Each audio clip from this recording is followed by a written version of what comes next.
한때 이 루키즘이란 말이 유행했을 때가 있었습니다. 외모 지상주의라는 의미인데요. 이 루키즘이란 말은 뉴욕 타임즈의 칼럼니스트인 윌리엄 셰파이라는 사람이 2008년도 그의 칼럼 온 랭귀지에서 사용한 단어입니다. 요즘은 여자들뿐만 아니라 남자들도 외모에 많은 신경을 쓰고 있는데요. 몇 년 전에 유스 그룹 리트릿 하는데 가보니까요.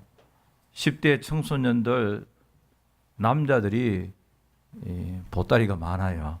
옛날에 여자들이 많았는데 뭐냐 하니까 남자아이들 보따리에 헤어스프레이도 있고요. 뭐 이것저것 바르는 것도 많고 그런데 선생님들 하는 이야기가 목사님 요즘은 남자아이들 외모 치장하는 게 여자아이들보다 더 많이 쓴다 그래요. 몇 시에 모이자 하면은 옛날엔 여자아이들이 막 이렇게 그걸 보고 하는 게 많은데 요즘은 남자애들이 시간 더 많이 걸린다 그래요. 한국의 젊은이들이 취직을 앞두고 성형수술을 많이 한다고 합니다. 사실 눈에 보이는 이 비주얼한 면 결코 무시할 수가 없죠. 외적으로 단정하게 보이고 아름답게 보이는 그 마음 중요합니다. 또 그렇게 해야 되고요. 그러나 여러분 외적 아름다움은 한계가 있고 시간이 지나면 다 시들고 말잖아요. 옛날에 유명한 배우들이나 TV 탤런트들 시간이 지나면은 뭐 그 다 아름다움 다 없어지잖아요. 그러므로 외적 아름다움에 집착해서 사는 사람은 마지막에는 허무함밖에 없습니다. 성경은 하나님께서는 우리의 속사람, 우리의 심령을 보신다고 그렇게 말하고 사람은 외모를 보지만 하나님께서는 우리의 심령을 보신다. 우리의 내면을 보신다라고 말하고 있습니다. 이 모레비안 법칙이라는 게 있습니다. 알버트 모레비안 교수는 UCLA 심리학 교수로 오랫동안 있다가 지금 은퇴했는데요. 이분이 지금부터 한 40여 년 전 이 침묵의 메시지, Non-Verbal Message라는 책을 내어서 문자 위주의 소통의 한계를 오랫동안 지적했습니다. 이분이 실험한 결과에 하면은 누가 처음으로 사람을 만나면은 그 사람으로부터 벌벌로 말로서 대화의 내용 때문에 첫 이미지를 가지는 것보다도 38%는 음색과 어조, 목소리에 대해서 청각적인 정보를 통하여서 더 많은 사람들이 첫 인상에 대한 여러 가지를 영향을 받고요. 메시지 내용은 7%밖에 없고 그리고 더 중요한 것은 55%는 이 바디 랭귀지라 그래요. 눈빛과 표정과 몸짓, 몸으로서 이 비주얼하는 이 눈에 보이는 이 커뮤니케이션이 55%라 그렇게 말하고 있습니다. 그래서 중요한 대화일수록 눈을 마주보고 서로 페이스 투 페이스로 이야기를 해야만 효과적인 소통이 이루어진다. 그렇게 말하고 있습니다. 그래서 오늘날 이 모라비안 법칙을 이용해서 협상이나 상대방을 설득시키거나 마케팅이나 아니면은 이 프레젠테이션 아니면은 여러 가지 사회 심리 연구에 많은 사용되고 있잖아요. 여러분 그런데 사람을 판단하는데 외적 요인만 가지고 판단하다가는 나중에는 큰 실수할 가능성이 많습니다. 왜냐니까 사람의 외적 요인은요 그 자체도 변할 뿐만 아니라 판단하는 우리도 항상 변한다고요. 여러분 처음에는 저 사람 외적 이 모습이 너무너무 좋았는데 시간이 지나면 또 그게 싫어질 수도 있고요. 또 외적 요소로서 판단해버리면 더 중요한 내면적 세계를 무시할 가능성이 많습니다. 성경은 언제나 우리의 심령의 중요성, 우리의 마음의 중요성, 우리의 생각의 중요성을 강조하고 있습니다. 오래전 지금부터 100년도 넘은 미국에 이 윌리엄 제임스라는 심리학자가 있는데 이분은 인간의 그 셀프 자아를 몇 가지를 나누어서 이야기했습니다. 먼저 물질적 자아, 이 머티리얼, 물질, 육체적이고 물질을 가지고 사람의 자아의 정체성을 나타낸다. 제가 어느 통계를 보니까요, 2013년 지금부터 4년 전에 뉴욕 양키스의 third baseman 알렉스 라드가 연봉이 2,900만 불 받는다 그래요. 연봉만, 커머셜 광고 말고요. 여러분 2,900만 불 같으면 한국말로 얼마입니까? 계산 나중에 해도 됩니다. 굉장히 많은 돈 받습니다. 그리고 지금은 이제 약물 중독 때문에 2년 동안 안 나오고 이번 프렌치 오픈 나오지만 사라포바라는 러시아 테니스 선수인데요.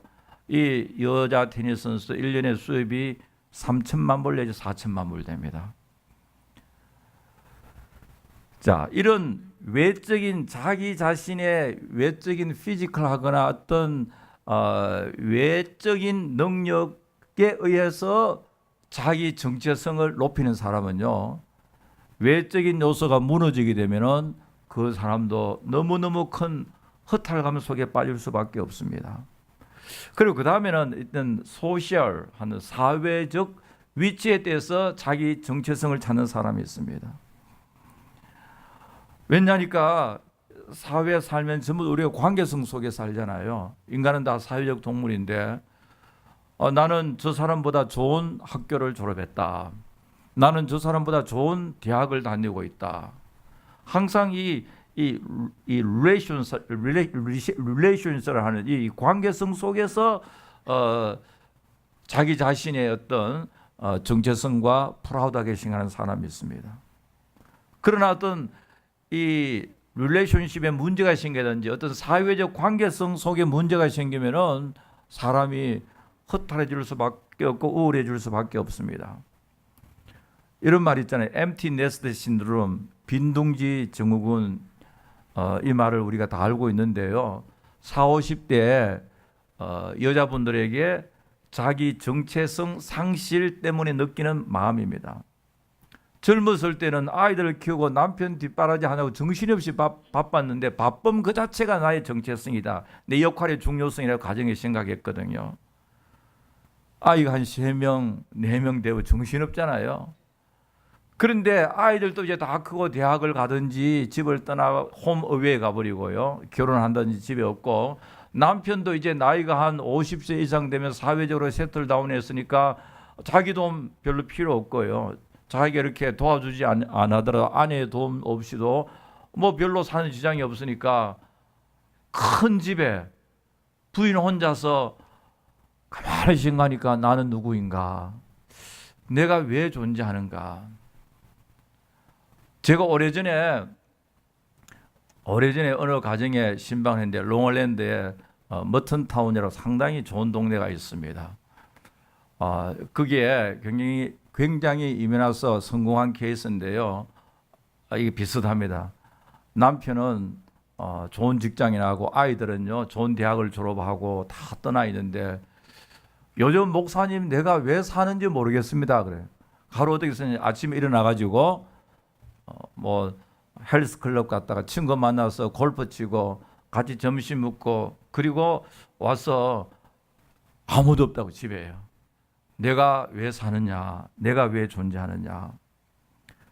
그래서 나중에는 이 empty nest, 이 빈둥지와 같은 이런 느낌 속에서 우울해질 수밖에 없고 굉장히 허무해질 수밖에 없습니다. 여러분 인간이 사회적 존재에서 나 자신의 정체성을 찾으면 사회적 존재가 무너져 버리면은 그러면 나는 누구인가 사람이 우울해질 수밖에 없다고요. 여러분 남자도 마찬가지. 남자도요 다른 친구보다 좋은 직장 다니고 그럴 때는 좋았는데 갑자기 레이업 당하고 은퇴하고 난 뒤에는 그 다음에는 나는 누구인가 내가 왜 존재하느냐. 진짜 일찍 그런 질문 속에 살아야 할 텐데 나중에 그렇게 생각해서 우울하게 될 가능이 많습니다. 이 사회적 관계성 속에서 우리 정체성을 찾고 그것 때문에 내가 자랑스럽게 생각하면요, 나중에 큰 문제 생길 수가 있단 말이죠. 근데 그 다음에는 이제 스피리추얼한 셀프가 되는데, 영적인 자아의 문제입니다. 이것은 육체적인 어떤 아름다움 때문에 내 자신의 정체성을 찾는 것도 아니요, 사회적인 관계성 속에서 내 정체성을 찾는 것 아니라 하나님 앞에서 나 자신의 내면의 모습, 내가 하나님 앞에서 진실되게 살고 하나님 앞에서 매일매일 주의 은혜 가운데 산다는, 나와 하나님의 일직선상에서 직접적인 관계 속에서 내 자신의 삶의 보람을 느끼고 사는 사람만이 참으로 나중에 후회하지 않는 그런 삶을 살 수 있음을 믿으시기 바랍니다. 하나님 보실 때요, 참으로 진실되고 하나님 보실 때 순수한 믿음을 가지고 살아있는 믿음으로 살 때 물질이나 사회적 관계나 아니면 육신적인 물질적인 그 아름다움이 없다 할지라도 우리의 중심을 보시는 하나님 앞에서 바르게 산다는 것, 여러분 하나님 앞에서 바르게 산다는 것, 이 얼마나 큰 축복인지 말할 수 없습니다. 매일매일 하나님 앞에 바르게 산다는 거죠. 바르게 살기 때문에 우리에게 주어지는 그것이 아니라 바르게 산다는 것 자체가 하나님의 놀라운 은혜요 축복이라는 것을 믿으시기 바랍니다. 오늘 이 본문은 바울이 1차 선교 여행 가운데 루스드라에서, 우리 전번 시간이 계속인데요, 복음을 전하고 또 믿음으로 말미암아 날 때부터 걷지 못한 사람이 일어나는, 사도 바울이 하나님의 능력으로 기적을 행한 이 사건을 통해서 참으로 우리가 능력 있는 그 믿음 가운데서 하나님의 능력을 매일매일 체험하는 그런 삶, 매일매일 우리 생활 속에서 하나님의 능력 가운데 사는 삶이 어떠한지 우리 몇 가지 생각하도록 하겠습니다. 첫째는 능력 있는 삶의 출발, 이 스타팅 포인트는 하나님의 말씀을 듣는 데부터 출발한다는 것을 성경 가르치고 있습니다. 14장 8절에 보니까 루스드라에 발을 쓰지 못한 한 사람이 앉아 있는데 나면서 걷지 못하게 되어 걸어 본 적이 없는 자라. 불쌍하잖아요. 뭐 사고 나서 다리를 못 쓰는 게 아니라 이 사람이 날 때부터 그렇게 태어났습니다.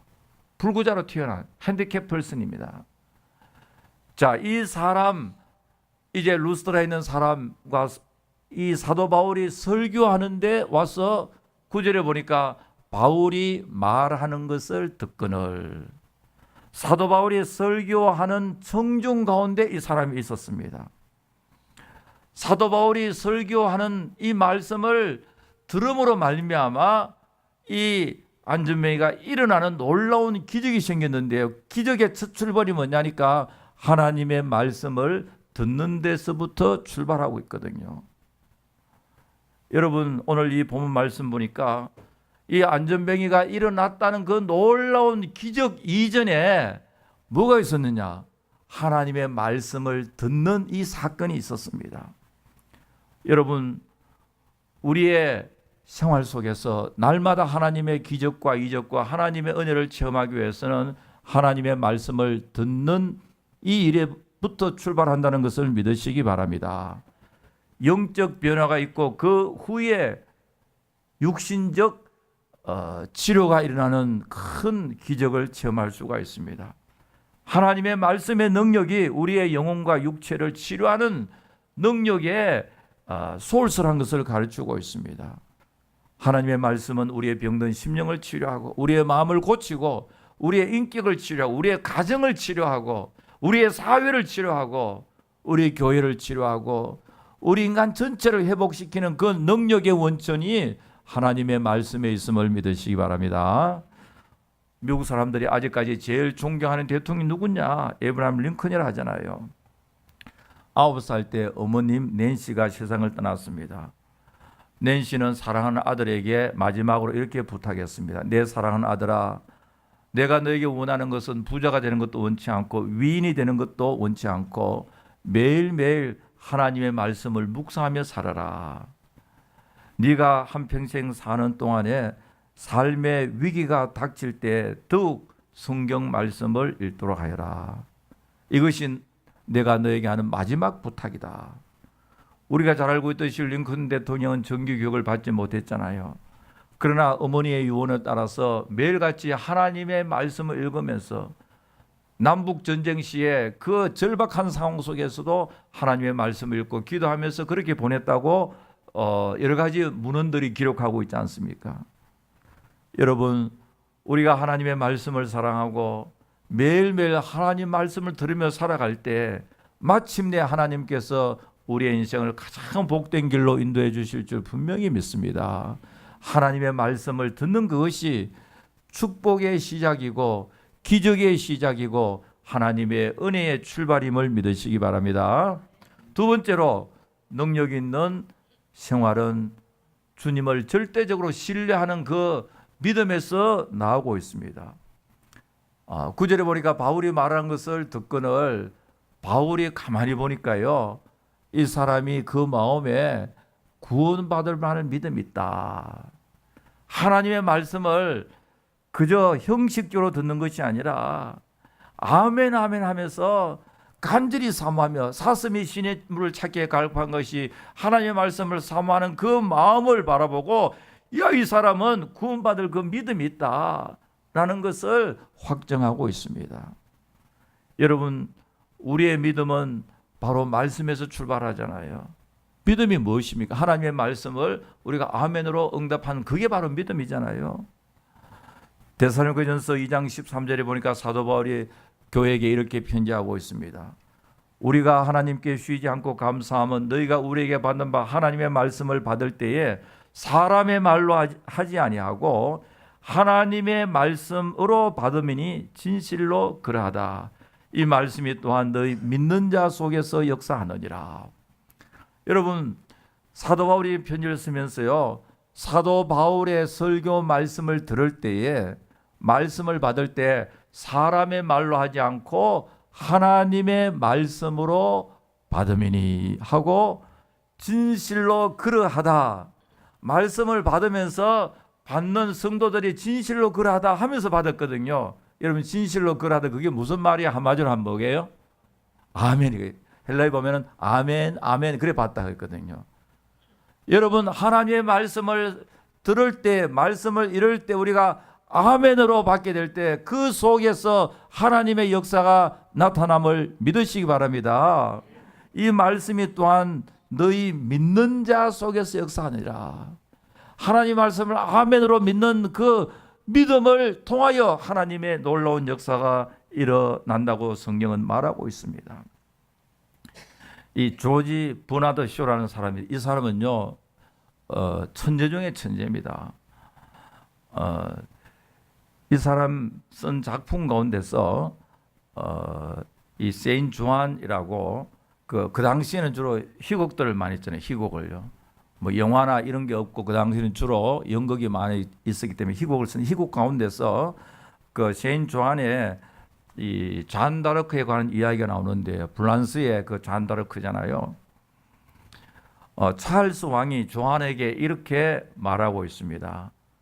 오 소리 소리, 어찌하여 나에게는 들리지 않고, 나는 임금인데 나한테는 소리 들리지 않고 왜 하늘의 소리가 너같이 천한 사람에게 들리는가?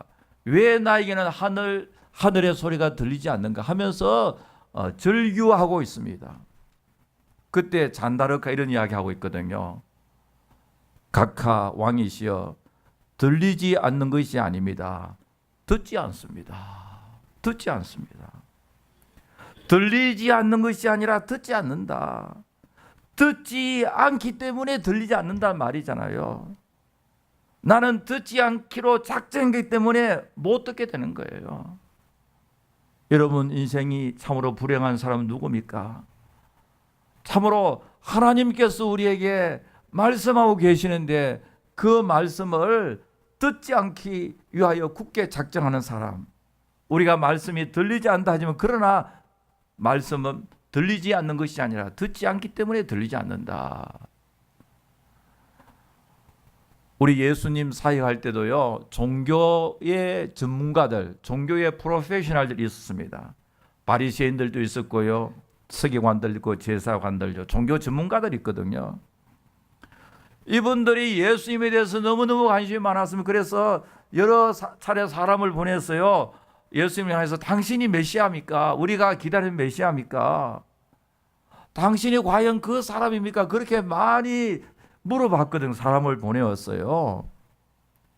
그리고 예수님이 행하신 이적을 체험하고 설교도 많이 듣고 많은 기적과 이사를 바라보면서도 믿지 않았거든요. 왜냐하니까 믿지 않기로 작정이기 때문에 그렇습니다. 그리고 마침내 예수님을 십자가에 못 박고 말았잖아요. 그래서 성경은요, 예수님께서 화 있을진저 바리새인과 서기관들이요 저주를 받을지어다. 이 저주란 말을요, 리터럴하게 문자적으로 영어로 번역하면 이 갓댐이란 말이거든요. 그래서 성경은 뭐 그렇게 안 쓰고 있는데요, 하나님의 진노라. 하나님의 진노는 뭐냐니까 말씀을 듣지 않기로 굳게 결심해서 말씀이 들려지지 않는 것. 그게 바로 하나님의 저주의 하나의 상태를 말하고 있습니다. 그게 바로 구약의 바로잖아요. 여러분, 바로와 모세가 10번이나 이런 이적과 기적을 바로가 체험했잖아요. 바로가 하나님의 말씀을 들을 수 있는 기회가 성경에 기록된 만 하던 몇 번입니까? 10번이나 있잖아요. 10가지 기적이 났잖아요. 그럼에도 불구하고 끝까지 출애굽시키고 난 후에까지 끝까지 하나님의 말씀을 거절했잖아요. 하나님의 말, resist했다. 계속 거절했잖아요. 거절함으로 말미암아 마지막에 홍해에 모든 애굽의 군사들이 빠져서 하나님의 그 심판을 받게 되잖아요. 여러분, 참으로 우리에게서 가장 큰 축복 가운데 하나는 하나님의 말씀이 들려지는 이 사실인 것을 믿으시기 바랍니다. 하나님의 말씀을 들을 때 사람의 말로 받지 않고, 하나님의 말씀을 들을 때 사람의 말로 받지 않고 하나님의 말씀으로 받고 진짜 그렇다, 아멘 아멘 하는 그 마음속에 하나님의 역사가 나타남을 믿으시기 바랍니다. 여러분, 우리의 마음속에 하나님의 말씀을 아멘 받게 될 때요, 그 심령 속에 성령께서 역사하십니다. 성령은 하나님의 말씀은 성령께서 말씀을 사용하는 말씀의 이 성령의 검이 곧 말씀이라고 그러잖아요. 우리가 하나님의 말씀을 아멘 하면서 받아들일 때 우리 속에서 성령의 놀라운 역사가 일어남을 믿으시기 바랍니다. 저는요, 참으로 안타까워 슬픈 일 가운데 하나는 자살하는 일인데요. 몇 년 전에도 탈북하여 북한에서 미국까지 고생 미국까지 왔어요. 뉴욕 업스테이트에 살다가 부부가 자살한 일이 있거든요. 그뿐만 아니라 우리의 이 시대를 그렇게 똑똑한 아이들이요, 보스턴에 좋은 대학 가서 기숙사에서 자살한 일들, 그 기사를 보면 너무너무 마음이 아픕니다. 얼마나 마음이 아팠을까? 얼마나 마음이 답답했으면 자기가 자기의 목숨을 끊을 수밖에 없는 그런 마음 상태에 되었을까? 여러분, 이 자살하는 많은 사람들을 보면 마음에 극단적인 우울증 증세가 있다 그래요. 우울증은요, 자유가 없습니다. 왜냐니까 생각의 자유가 없거든요. 극단적인 우울증, 누구나 사람마다 우울한 감정 다 있습니다. 엘리야도 있었잖아요. 우울한 감정은 누구나 다 있습니다. 그러나 이 극단적인 우울증 병적인 정신은요, 자유함이 없습니다. 생각의 자유함이 없습니다. 그 생각이 한 방면에만 집착되고 있습니다. 외골수다. 생각의 외골수. 여러분, 우리 일반적인 생각은요, 동쪽을 생각하면 또 무슨 생각할 수 있습니까? 서쪽도 생각할 수가 있죠. 하늘을 생각하면 땅도 생각할 수가 있고요. 오른쪽 생각하면 왼쪽도 생각할 수 있고. 그런데 이 극단적인 우울증 환자들은요, 생각의 자유가 없어 하나밖에 생각하지 않거든요. 생각과 의식에 자유함이 없습니다. 그러니까 이 병적 상태가 될 수밖에 없죠. 한쪽만 생각하니까요, 다른 쪽을 아무리 이야기해도 아무리 이야기도 다른 쪽 이야기를 들을 수 있는 귀가 없습니다. 듣지 않는단 말이죠. 세상에는 A만 존재하는 것이 아니라 B도 있고 C도 있고 D도 있다는 거 아무리 이야기해도 A라는 생각이 그 사람을 완전히 지배하고 있다고요. 꽉 억누르고 있다고요. 여러분, 참으로 우리 인간이 죄와 허물로 말미암아 하나님의 말씀을 들을 수 있는 귀가 없었습니다. 언제나 마귀에게 소속돼서 마귀의 이야기만 들었는데, 그러나 성령께서 역사하실 때에 우리의 영적 귀를 열어주시고 영적 눈을 열어주셔서 하나님의 말씀을 들을 수 있는 귀를 주신 하나님의 놀라우신 은혜와 사랑에 찬양하고 감사하시기를 간절히 바랍니다. 지금 여기도 보니까요, 바울이 루스드라에서 설교를 하는데 이 사람이 말씀 듣는데 아주 집착하면서 믿음으로 말씀을 듣고 있습니다. 아멘 하면서 말씀 듣고, 그때에 사도 바울이 그 마음속에 구원 받을 만한 믿음이 그에게 있다. 그런 믿음, 절대적인 주님께 대한 확신이 있었기 때문에 하나님의 놀라운 기적과 이적이 나타난 것을 볼 수가 있습니다. 여러분들의 신앙은 하나님의 말씀에 근거하고 하나님의 말씀이 선포될 때마다 하나님의 말씀을 아멘 아멘 하나님 맞습니다 하면서 믿음으로 받아들일 때 하나님께서 여러분들 삶 속에, 여러분들 생활 속에, 여러분들 심령 속에 놀라운 기적과 이적과 능력으로 함께 하실 줄 분명히 믿습니다. 여러분 그렇잖아요. 아무리 어려운 상황 속에서도, 아무리 힘든 이민 생활 속에서도 하나님이 지금 나와 함께 하신다는 그 믿음의 확신, 아무리 인생의 실패 속에서도 하나님이 나를 사랑하신다, 그 믿음의 확신을 가질 때에 우리에게 진정한 소망이 있다는 사실을 믿으시기 바랍니다. 이제 세 번째로는 우리의 능력 있는 생활은요, 겸손함에 있습니다. 이런 날 때부터 한 번도 걸어본 적이 없는 이 사람, 아마 루스드라 마을에 있는 사람들 다 알고 있을 거예요. 어느 집 누구는 어릴 태어날 때부터 일어나지 못한 사람이다. 그런데 지금 바나바와 바울이라는 사람이 와서 그 사람을 고쳐서 지금 완전히 다 나았다, 걸어 다닐 수 있다. 소문 나겠어 안 나겠어요? 요즘 같으면 CNN 같은 데서 아마 탑으로 막 날 것 같아요. 루스드라시 별로 크지도 않는 마을인데요, 소문이 막 났습니다. 자, 그렇게 되니까 이런 이적과 기적, 바나바와 바울이 루스드라에서 이 안전뱅이를 일으키게 되는 역사가 일어나니까요, 12절에 보니까 바나바는 제우스라 하고 바울은 그 중에 말하는 자이므로 헤르메스는요 주피터 아니면 머큐리 이런 신인데요. 여러분들이 그리스 로마 신화에 보면은 제우스도 나오고 주피터도 나오잖아요. 그러니까 루스드라에 사는 사람들은 바나바와 바울은 단순한 사람이 아니라 하늘에서 내려오는 신이다. 자기들이 가장 참 존경하는 신, 제우스 신이다, 주피터 신이다, 그렇게 생각하고 바울과 바나바를 어떻게 하려고 했습니까? 13절에 보니까요, 제사 예배하고자 하였다. 그때 15절에 보니까요, 바울과 바나바가 여러분 어찌하여 이런 일을 하느냐, 우리도 여러분과 똑같은 성령을 가진 사람이다. 우리가 여러분들에게 복음을 전하는 것은 이렇게 피조물을 섬기지 않고 오직 참으로 창조주이신 하나님만 섬기게 하기 위해서 지금 복음을 전하는데 왜 우리를 섬기려고 우리에게 제사를 드리려고 하느냐.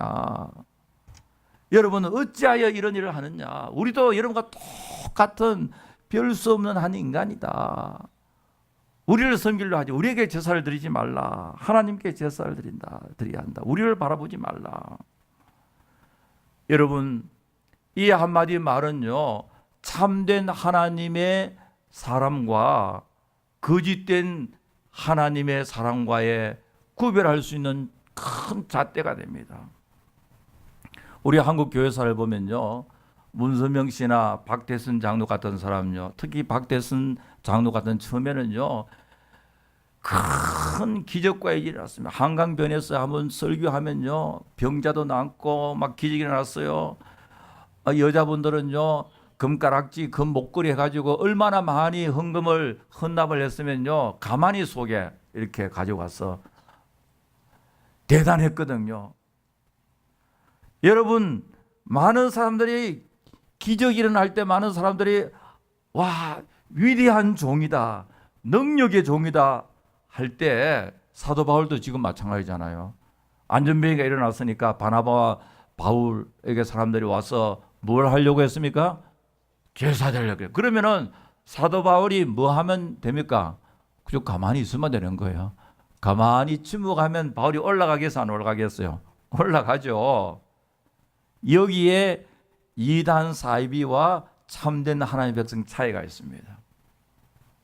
사도 바울은 어찌하여 이런 일을 하느냐? 우리도 당신과 같은 똑같은 별 수 없는 죄 지을 수밖에 없고 허물 많은 인간인데 이 일을 행하시는 분은 우리가 아니라 하나님이시다, 주님이시다, 이래 해야 되는데요, 사이비 집단들을 보면요 무슨 이적이 일어나면요 사람들이 막 칭찬하고요, 막 이 많은 물질을 막 가지고 오면 어떡합니까? 사이비 이단들은요 그저 가만히 있습니다. 그저 가만히 있다고요. 여러분, 우리는 알아야 됩니다. 지금 사도 바울이 어찌하여 이런 일을 하느냐? 우리도 여러분 같은 성정을 가진 똑같은 인간이다. 지금 이 일을 행하시는 분은 하나님이시지, 하나님께만 영광을 돌리셔야 되는데 왜 우리에게 제사를 하려고 하느냐? 너무나도 겸손하고, 이게 바른 자세거든요. 여러분, 우리가요 뭐 좀 성공하고 아니면은 잘 되면요 그만 우쭐해져 가지고 교만하게 되면은 교만은 멸망의 뭐다 해서 성경버릴까요? 첩경이다, 지름길이다. 여러분, 우리가 일평생 주님 앞에 갈 때까지 언제나 주 앞에서 겸손하게 살아야 하나님께서 우리에게 은혜 베풀어 줄 분명히 믿습니다. 우리는 한낱 부족한 인간에 불과하다. 우리는 아무것도 아니다. 하나님께서 하시는 일이다. 여기에서 사도 바울의 진정한 자아됨의 진면목이 나타납니다. 이 한마디 속에서 참된 성도의 모습이 나타난다고요. 그럴 수 있잖아요. 당신은 위대한 종이다, 능력의 종이다, 뭐 요즘 보니까 불의 종이다, 그런데 그때 단호하게 no, 나는 아니다. 위대한 종은 주님밖에 안 계신다. 능력의 종은 주님밖에 계시지 않는다. 나도 부족한 한 인간이다. 우리를 예배하지 말라. 온 세상 만물을 창조하신 하나님께 예배드려야 된다. 여러분, 우리는 주님 앞에 설 때까지 겸손하게 내가 아니라 참 주님께만 영광 돌며 사는 우리 모두가 되어야 할 줄 분명히 믿습니다. 교회 역사를 보면요, 인간이 높아지려고 하는 투쟁이 많이 나타나는데, 여러분, 유럽은 로마 가톨릭이 참으로 오랫동안 국교로 있었잖아요. 로마 교황과 인근 국가의 왕들 사이에 벌어진 이 권력 다툼을 보면요, 이 칸노시아의 권력이라는 게 있습니다. 칸노시아의 권력은요, 그 독일의 왕이에요. 불란서 저 남쪽 칸노시아라는 지역의 한 성에 교황이 와 있는데 추운 겨울날 밤새도록 무릎을 꿇고 교황에게 Father, 용서해 주십시오. 왕이에요.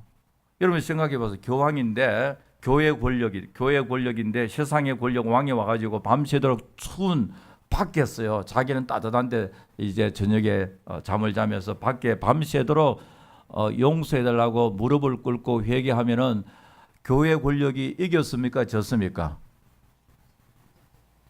이겼어요, 졌어요? 상식적으로 생각해 보세요. 이겼잖아요. 대단하잖아요. 여러분, 만약에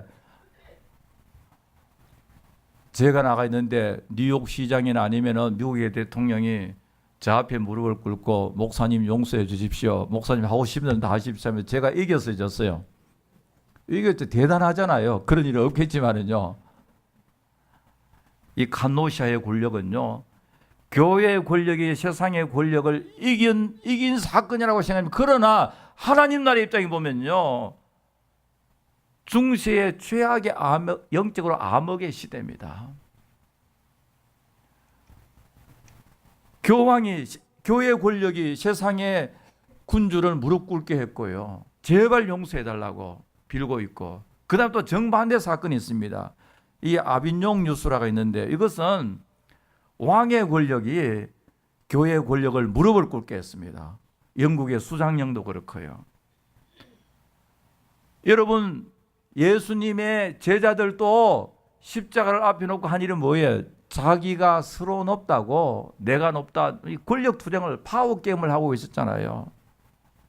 내가 높다, 네가 높다, 아니다, 내가 더 높다. 그때 예수님께서 이렇게 말씀하셨습니다. 너희 중에 누구든지 크고자 하는 자는 너희를 섬기는 자가 되어야 한다. 높아지길 원하면 낮아져야 된다. 큰 자는 섬기는 자다. 여러분, 우리 교회에서 누가 제일 높은 자면 제일 겸손한 자가 하나님 보시기에 제일 높은 자임을 믿으시기 바랍니다. 제일 큰 자는 누구냐면 가장 많이 섬기는 자예요. 우리는 언제나 마음속에 이 사실을 잊지 말아야 돼요. 우리 모두는 하나님의 은혜로 사는 겁니다. 나이 나된 것은 하나님의 은혜다. 여러분, 우리가 뭐 잘났어, 똑똑해서, 우리가 뭐 대단해서 그런 게 아니잖아요. 나이 나된 것은 하나님의 은혜다. 내가 다른 사도보다 더 많이 수고했지만은 not me, but the grace of God. 내가 아니라 하나님의 은혜라. 끝까지 우리가 주님 앞에 낮아지고 성도들 섬기는 삶을 살 때에 주께서 우리를 높여주실 줄 분명히 믿습니다. 하나님께서 은혜 베풀어 주십니다. 영국의 그 옥스퍼드 대학의 영문학 교수인 이 톨킨이라는 분이 계십니다. 이 판타지 소설 이 반지의 제왕으로 아주 유명한데요. 이 톨킨 교수와 또 C.S. 루이스라는 이분도 영문학 교수인데, 이분이 영문학 교수지만은요, 이분이 쓴 소설은요 굉장히 기독교적인 월드뷰, 기독교적인 세계관을 갖고 있습니다. 그러니까 여러분들이 자녀들에게 이분들의 책을 많이 읽게 하면 참 좋습니다. 이 톨킨이 쓴 소설이나 아니면은 C.S. 루이스의 소설인데요. 이 톨킨이 쓴 판타지 소설 가운데서 Lord of the Rings, 이 반지의 제왕, 이것도 상당히 그 성경적인 메시지를 갖고 있는데요. 이 반지는 악마의 파워를 상징합니다. 사람들은 이 반지를 없애야만, 이 악마를 없애야 되는데요. 이 반지를 없애려고 하면은 어느 산에 있는 불못에 던져 버려야 됩니다. 그래서 이 반지를 없애기 위해서 원정대가 만들어집니다. 아주 힘이 세고 용감한 사람이 와서 이 반지를 저 불못으로 집어넣는데요. 그런데 문제는 그 과정 속에서 원정대 가운데서 욕심이 생깁니다. 반지를 불못 속에 집어넣어야 할 사람이 욕심이 생긴단 말이죠. 이 반지를 내가 끼면 세상을 지배할 수 있다는 이 욕심이 딱 생겨버리거든요. 여러분, 인간이 그렇죠. 인간이 시작은 좋은 일을 하려고 시작했는데 나중에요 더 악한 일을 하는 사람들이 얼마나 많습니까? 그런데 결과적으로 보면은 이 사명을 완수하는 사람은 원정대 아닌 난장입니다. 힘도 없고 생각도 아주 단순하고요. 이 반지를 불못에 집어넣는 악마의 세력을 완전히 없애버리는 이 사명을 완수하는 사람은요, 똑똑한 사람도 아니고요, 용감한 사람도 아니고요, 인간적인 지혜가 많은 사람도 아니고 난장입니다. 별로 힘도 없고 재능도 없고 사람들이 볼 또 별로 가치도 없고요. 그럼에도 불구하고 이 사람은 한 가지 사명에만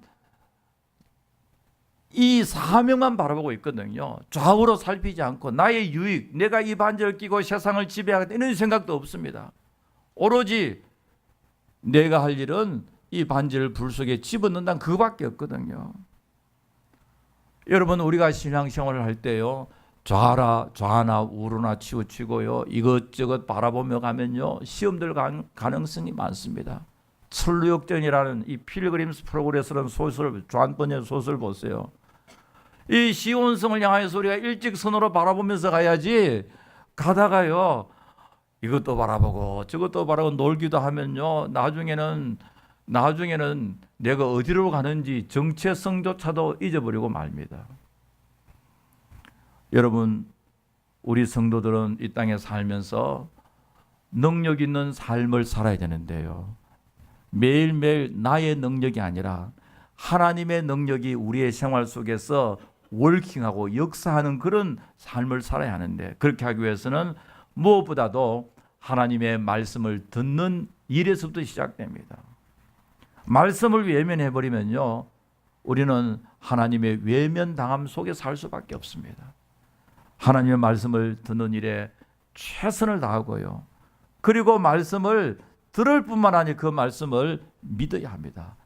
아멘, 아멘 하면서 믿게 될 때 그 속에서 성령의 역사가 있고요, 나중에는 참으로 하나님께서 우리에게 큰 복으로 축복한다 할지라도, 또 하나님께서 우리를 높여주신다 할지라도 끝까지 변함없이 우리는 겸손하게, 참 하나님 은혜만 의지하고 하나님께만 영광 돌리고 겸손하게 살아갈 때 우리의 남은 인생에 하나님께서 참으로 큰 은혜와 사랑과 참 하나님의 놀라운 축복으로 여러분과 함께 주실 줄 분명히 믿습니다.